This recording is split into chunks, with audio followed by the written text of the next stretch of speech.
Hey guys, I'm Fancy, And I'm Emily. and this is Murder by Design.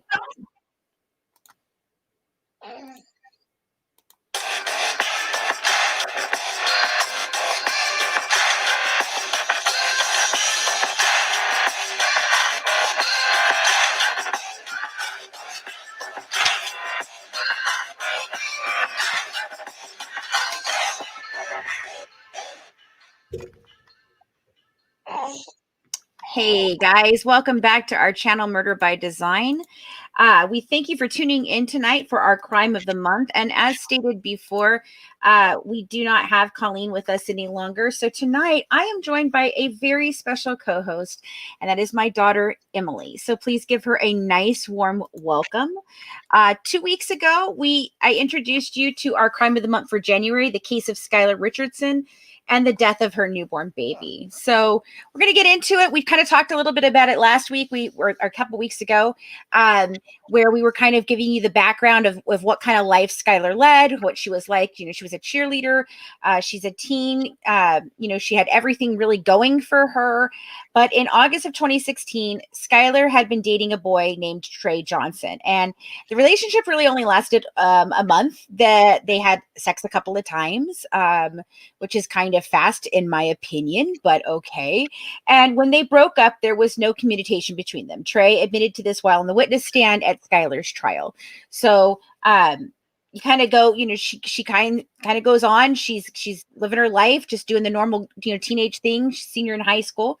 And so we fast forward to April 26, 2017, Skylar went to the OBGYN named Dr. William Andrew. And this date is very important to the timeline of events.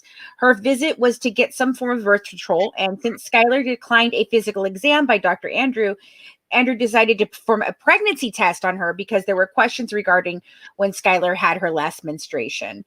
Now that's interesting to me that like she denied the physical exam because that could just be that she was shy and kind of not wanting Some to do people something like are that. also uncomfortable with men gynecologists.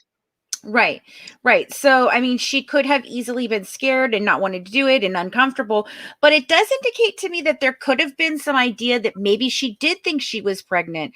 But he gave her a pregnancy test, so I think that would have come back, anyway. So, the test came back positive, obviously, and Dr. Andrew also testified in the trial and told the court that Skylar was upset and crying by the pregnancy news. He said she seemed to be genuinely, surprised. And he continued to testify that Skylar said, I cannot have my baby. And, the other thing is that her mom was there in the waiting room and she even admits that she came out crying, but she just thought that, okay, well, she's just crying. Which if my daughter came out of a freaking OBGYN and she was crying, I would be a little more likely to ask some questions. I don't know. I would definitely ask some questions too. And I cannot have a baby, that can go two ways. You can think of that in two ways of she really felt like, oh my God, I'm not going to be able to have this baby. I can't tell anybody about this, but also it could just been a shock, she was very far along at this point. She was 36 weeks when she found out that she was pregnant. So, and if you look at the pictures of her on the couple nights before she gave birth, she went to prom, which was on May 5th, 2017. So she finds out on April 26th, and on May 5th, she's at prom, right? So she goes to the prom with a boy that she was so excited about going with, was named Brandon Saylor. And at the prom, Skylar expressed to Brandon she was experiencing bad cramping, which he assumed was due to menstruation. So, he just thought she was having a really bad, cycle. And she didn't tell anybody. Literally, she told no one, guys. She didn't tell her mom. She didn't tell her best friend. She didn't tell the boyfriend. She didn't tell the ex-boyfriend. Nobody knew. No one. And that's really I would have hard. had a hard time keeping that a secret. Yeah. Yeah. And Emily, this is something that you can kind of speak on.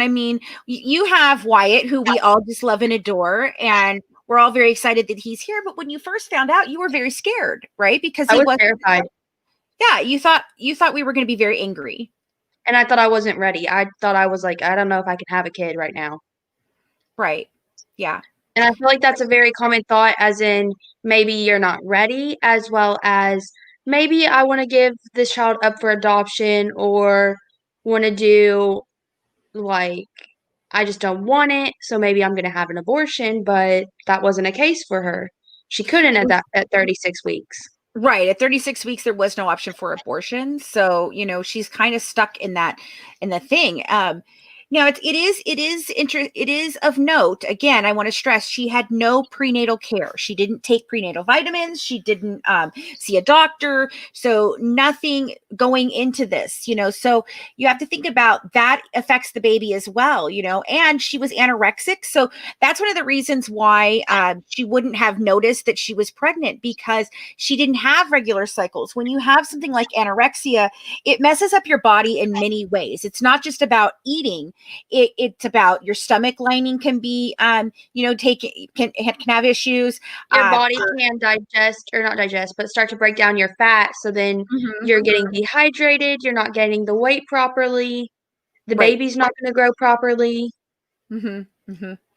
So, I think that this is a case of a girl who really felt, I cannot do this. I cannot have a baby. I will disappoint my family. What about the rest of my life? But she's tied into this and she doesn't know what to do. And people are like, well, she could have done this. She could have done that. But I want to explain to you. So let's think about this. How many days are there in April? I never remember the whole thing about how many days there are in so many months, but let's think about this. So there's 30 days in April. So 26, 27, 28, 29, 30. So 1, 2, 3, 4, 5, 6, 7, 8, 9, 10 days, and she ends up giving birth, guys. So on May 6th, 2017, Skylar Richardson attends a Cincinnati Reds baseball game with her family and Brandon. The ticket to the game was a birthday gift to Brandon, and Skylar decided she wanted to go to the game even though she was still experiencing cramping. Thank you, Stella, for the telling us how many days. Thank you, sweetheart. And then on May 7th, 2017, while at home and after everyone in her household went to sleep, Skylar felt cramps and delivered what she called a lifeless baby girl in her toilet. And when the baby came out, Skylar noticed the baby girl was white in color and the umbilical cord was not attached, and she believed she was stillborn. Skylar carried the baby while she went to look for the small digging tool she used to dig a small hole, and Skylar put the baby in a shallow grave and covered her with dirt. She marked the grave with a planter so she would be able to remember where it was, and she even put some of her prom flowers on the grave of where the baby was. So, I can't imagine giving birth by yourself in a room like that. We just recently went through with what Emily was going through. It was a very hard process for us. Emily, because of it being during the pandemic, Emily didn't have anybody to go with her. She couldn't have anybody come into any type of appointments with her. The father of her baby was only allowed to come in the one time for the sonogram, and that was it. And not every ultrasound, only the anatomy Right. scan to make sure everything was correct with Wyatt. Right. And then you had to go into the hospital, and there's my Wyatt. You had to go into the hospital alone, with just one person. She couldn't have anyone else there. No one could come visit her. She couldn't even swap out a person. Whoever went with her to labor was the person that had to stay with her the entire until time. discharged. And with that, he was only allowed to leave one time in a 24-hour period and get in his car and leave. He could go down to the cafeteria and get food, but was not allowed to go out of the building for more than a few hours, and only 24 hours once. As well as he had to go straight to the cafeteria and straight back. Right. So, that was a hard experience. And even though she was in the hospital, that was still a lonely experience for her. Can you imagine being some 18-year-old kid who's scared out of her mind, trying to be quiet so your mom and dad and your family don't hear you? Ty, I'm going to get to that in a second about the cord. So your mom and dad don't hear you, and you're just trying to have this baby, and then the baby comes out, and what happens? I don't know what her game plan was at that point. Obviously you can't stop labor, so it's happening, it's coming. But like, what do you guys think? The cord was detached, and what they said about the cord tie. So I know you said she had to cut the cord. The cord cannot be born not connected. No, but it can. What she described was that from the birth of coming out and her being stillborn, of what she was describing, she was saying that the cord itself snapped, which indicated to the doctors that testified for the defense that the baby was born stillborn, that she did not breathe. Because if that cord snapped, there was no way that baby was getting nutrition and oxygen and everything else it needs to survive in the womb. Right. Right.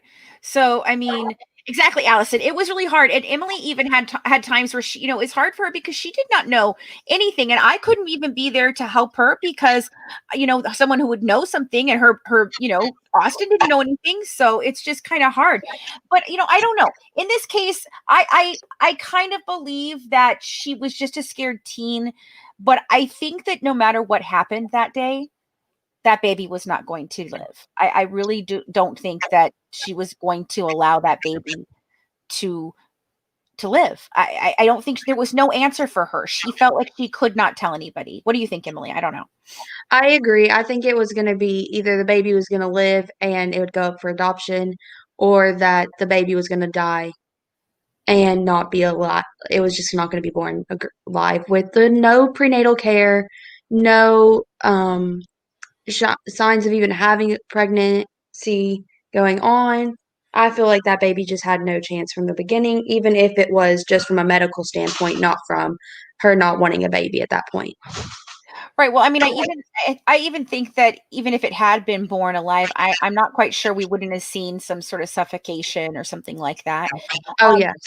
I'm just thinking that she was definitely afraid, and I'm not justifying what she did by any means. I'm not justifying it, but I understand how scared she must have been, how petrified, and how, Emily was an adult when she had Wyatt. This girl was, yeah, she's 18, but that's not an adult. That's not. She's just not. Yeah, she had 2 eating disorders, so I honestly do not believe that the baby was born alive. But on July 12th, 2017, Skylar returned to the OB/GYN office to get birth control, and more than 2 months since she had given birth. So when she was weighed in by a medical assistant, Skylar was 19 pounds lighter than she was at her April 26th appointment. And she looked like skin and bones, guys. I'm serious. Like and the day after she had her baby, she was in the gym working out, and she was taking pictures showing her mom, look, my stomach has come back. I'm not as skinny anymore, but now I'm going to work to get it rock hard abs. She was being, she was not dealing with the grief or the anything of what she was dealing with. I feel like she was trying to hide the grief. Yes, exactly. She couldn't. Because I'll tell you, after 24 hours after having a baby, I was not getting up and hitting the gym. I was laying in the hospital bed, very comfortable, in a lot of pain. Thank you. I'm not at the gym on the treadmill. I'm sorry, that's not happening. So that was not happening. Was 19 pounds lighter than she was. Yeah, right. So she was 19 pounds lighter when she went to that appointment. So the doctor who saw Skylar at this appointment was Dr. Casey Boyce. Now, she asked Skylar about her pregnancy and the baby because it was in the chart, and Skylar admitted to having the baby alone and told the doctor she had buried her daughter in the backyard. And when Dr. Casey and Andrew conferred about the recent conversation, they decided that they had to notify the police because they were, mandatory reporters. They actually take an oath that they have to report no matter what. But in this moment, okay, I feel like, and we'll get into the investigation and the trial and everything next time, but I feel like she didn't try. She tried to hide it, but when she knew she couldn't hide it, she wasn't like she didn't lie. She didn't say, oh, I gave it up for adoption, or, oh, I the baby, I don't know, I miscarried it, and I don't know. She literally was very honest about what happened. She told him, I buried the baby. I was scared. She was born dead. I buried her. Is that bad? And she asks that very many times. Is that bad? Did I do something wrong?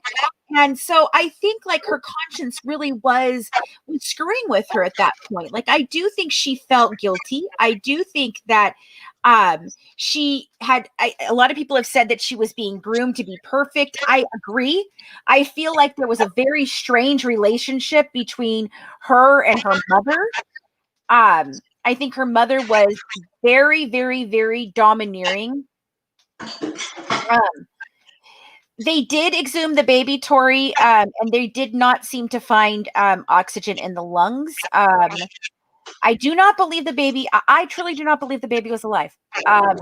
Now, if we get into, yeah, she was too decomposed to know. That's right, because it took them months before. This was months afterward. But I do think. I still think, like I said, if she had been born alive, I don't know that the outcome of this would be any different. Because, and I do think that the mother reminded me of like mommy dearest. Like she's just a very overbearing mom. Kind of reminded me of Casey Anthony's mom. That's who it really reminded me of. Casey Anthony's mom was very overbearing. She orchestrated everything, and I feel like this mom, there was no way that anything less than perfect was going to be acceptable from Skylar. I feel that way too. I've noticed the family was very perfect, photo perfect. They had lived in a small town, so everybody knows everybody in a small town, which makes it hard to not have anything but perfect if you feel as if you are in the spotlight in that small town. And with Right. being a cheerleader, you're on the spotlight constantly. Football games, basketball games, competitions, you are in the spotlight, especially in a small town where sports are big. Yeah. Yeah.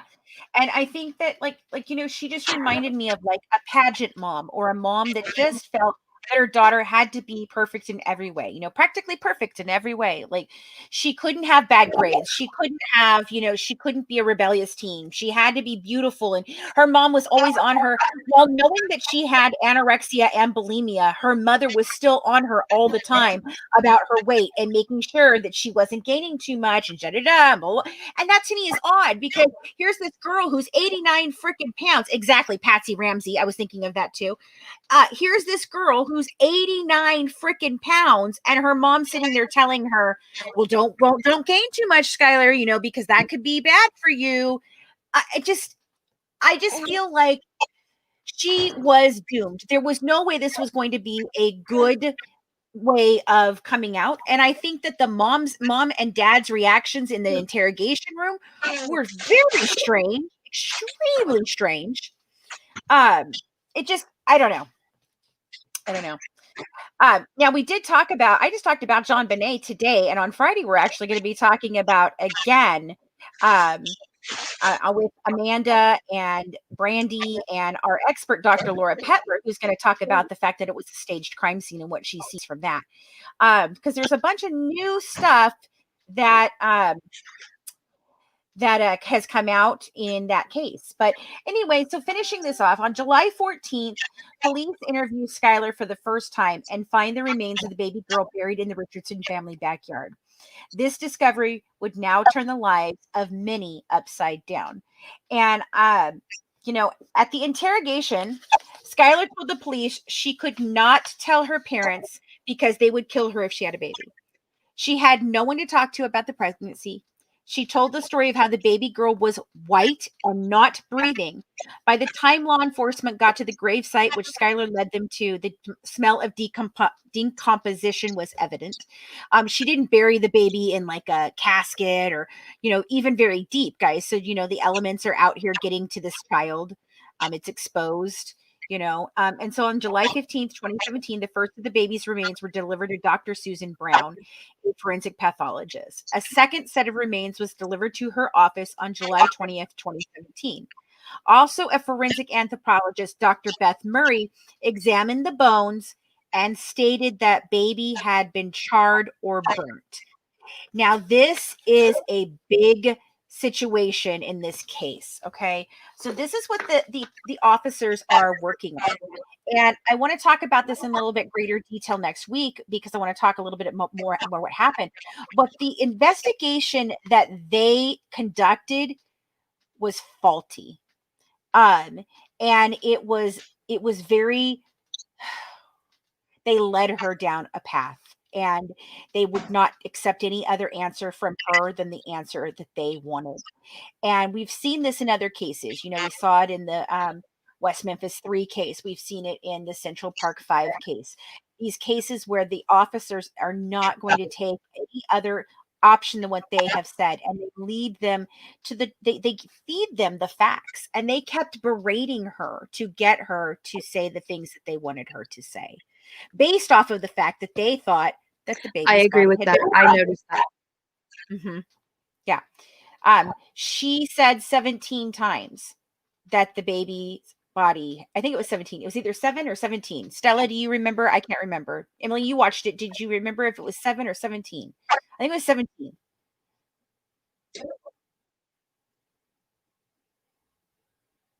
With what? Emily, how many times did she deny burning the baby? Was it 17 times, I think? I think 17. I think it's I think 17 it was times. 17. That's an absorbent how many times did she deny burning the baby, Stella? That's what I'm wanting to know. That's an exorbitant, whether it's 7 or 17, that is an exorbitant amount of times to deny something and to be told over and over and over and over again. Yeah, 17. Over and over again. No, Skylar, we know there's No, more. I did not. There's more. We know there's more. You know, so that is that. I really truly believe that the investigators dropped the ball in this. The police did some really bad things in this investigation, but they were going off of faulty information. Upon examination of the remains, Dr. Brown stated the baby died from homicidal violence. Dr. Murray stated the corpse was burnt. Both of these statements given by each doctor was enough for the police to arrest Skylar. Now, when she was questioned the first time, they let her go. There was no, they thought she was stillborn. She buried the baby. Case closed, because burying a stillborn baby, there's nothing to charge her with. She's just burying the baby that was not born alive. That's not there's nothing wrong with that. But once they got this information from these two doctors about the corpse, that was when it came on for them. And so they interrogated Skylar aggressively, and were building a case that, if convicted, would have had Skylar locked up for a very long time, including life in prison. So the twists and turns this case took, and how a desperate family tried to prove Skylar did not murder her baby. Instead, kept pleading it was an accident that the baby girl died. Skylar was not capable of harming any living creature, let alone a baby. But was she? You be the judge. Sometimes with So those next week, situations, I feel like we'll the be mental situation is at jeopardy with being eating disorders that causes yeah, a whole bunch of different things. and the in relationship with her mother and having to be perfect. I definitely Perfect think she had constantly. I do not think that she was mentally capable of making these decisions. I think she was still in shock. I mean, literally 10 days ago, she learned she was pregnant, and now she's giving birth, and here's this stillborn baby, or a live baby. Either way, she's like, what the hell happened? Like, she didn't even have time to process it. Like, you know, It took it me a took while you to weeks to realize, tell me that you were pregnant. and then it Yeah. took me weeks to like even really hit me because I didn't gain weight very fast and I was constantly sick. So I just was like, okay, well, whatever. There's a baby, cool. Well, then I finally gained weight and I was like, oh wow, there really is a baby. Okay. Hmm. I think it took I a do. I while think that she was still, yeah, I think she was still processing in it. shock. I think she was in a yeah, she was still processing, and she didn't have she didn't have anybody to turn to. She had nobody that she felt she could speak to, and that's sad. Like, I've always told my girls, they can tell me anything. It doesn't matter how much, um, how much and what it is. It doesn't matter. You can tell me. I also always told my girls, if you're at a party or you're somewhere and you're too drunk to drive, call me. I'm not going to be mad. We'll talk about it later, but I want to make sure you get home safe. Same thing with this. If Emily or one of my girls had come to me in high school and ended up having a pregnancy, I would hope that they would be able to entrust me to to try and help them through this, and eventually Emily did confide in me, and she was crying and she was upset. But I told her, I go, why are you upset? You're an adult. You can have a baby, you're not a kid. So I really do think that this is a sad, sad case. But next week, we'll be discussing the trial, more about the investigation, and the aftermath of this very sad story. Um, so thank you guys for tuning in tonight. I'm so glad Emily got to be here for her first one. I think she did a great job, guys, tonight. But thanks for tuning in and dishing true crime with the Good Wives and Murder by Design. Don't forget to join our Patreon member club to get exclusive mini episodes, inside documents, and pictures from the case, live YouTube discussions, our exclusive discussion group on Facebook, and get some amazing Good Wives merch. Follow us on Twitter and Instagram. Twitter and Instagram at True Crime Wives. And for more inside information, check out our podcast, The Good Wives Guide to True Crime, which we are starting up our third season, guys, in February on any of your favorite podcast players. Also, we are considering reopening our non-exclusive, so it won't be people that are in Patreon.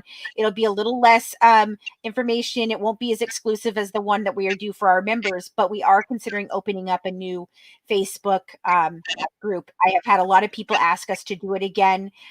We're considering that, so be on the lookout for that to come up and pop up and let you guys see it.